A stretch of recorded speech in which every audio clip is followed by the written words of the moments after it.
जे काही सगळं चालणार आहे ते ॲग्रीमेंटवर चालणार आहे. म्हणून माझी लोकांना अगदी कळकळीची विनंती असते की तुम्ही काही नाही झालं, बाकी काही बघितलंच नाही तरी चालेल, पण ॲग्रीमेंट अगदी प्रत्येक कंडिशनपासून वाचा. हे ॲग्रीमेंट अत्यंत सोपं असतं, काही कठीण नाही.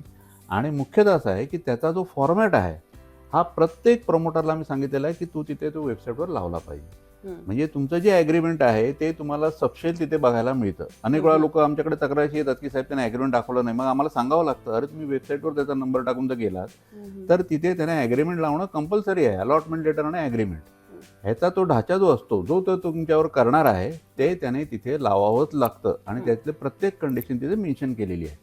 आता मग कंडिशन म्हणजे काय असतं, म्हणजे हे महत्त्वाचं आहे ते कशासाठी आहे, कारण हे तुमच्या दोघांमधलं ॲग्रीमेंट आहे. उद्या तुम्ही जी काही तक्रार करणार असाल त्यावेळी आम्ही तो क्लॉज बघणार आहोत.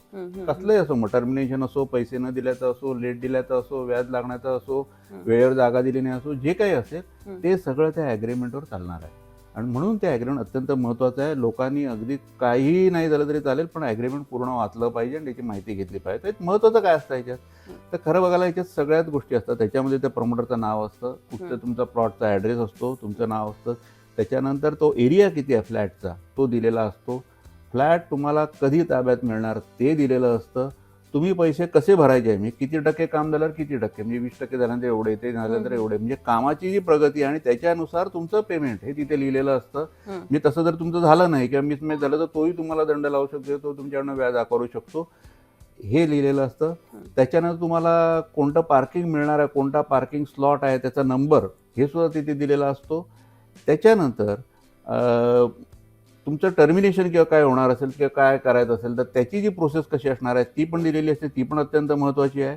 या सगळ्या गोष्टी ह्याच्यामध्ये महत्त्वाच्या असतात. आणि ह्याच्यामध्ये आता असं झालेलं आहे की ॲग्रीमेंट एक मॉडेल फॉर्म ऑफ ॲग्रीमेंट आम्ही आमच्या रूल्समध्ये दिलेला आहे.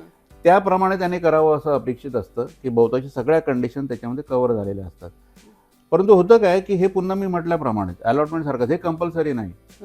त्यामुळे काय होतं की आम्ही त्याला सांगतो की तू हे मॉडेल ॲग्रीमेंट बघ, ह्याच्यातल्या ज्या कंडिशन तुला मान्य नाहीत त्या तू तिथे डेव्हिएशन लेटर एक लाव. म्हणून लोकांनी बघितलं पाहिजे ॲग्रीमेंटला काय डेव्हिएशन लेटर लावलंय का, तर लावलंय.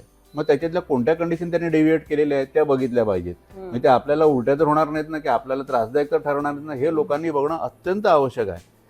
परंतु ह्याच्यामध्ये दुसरा एक मार्ग असाही आहे की काही गोष्टी ज्या आहेत त्या कायद्याने पक्क्या आहेत, त्यामुळे त्या तुम्हाला बदलता येणार नाही. म्हणून ते आम्ही तसं त्यांना केलेलं आहे की या एक 4 ते 6 गोष्टी आहेत, म्हणजे 4 अटी आणि 2 क्लॉजेस, अशा 6 गोष्टी ज्या आहेत त्या तुम्हाला कधीच बदलता येणार नाही. ते तुम्हाला तसंच ठेवावं लागेल, हे आम्ही त्यांना कंपल्सरी केलेलं आहे.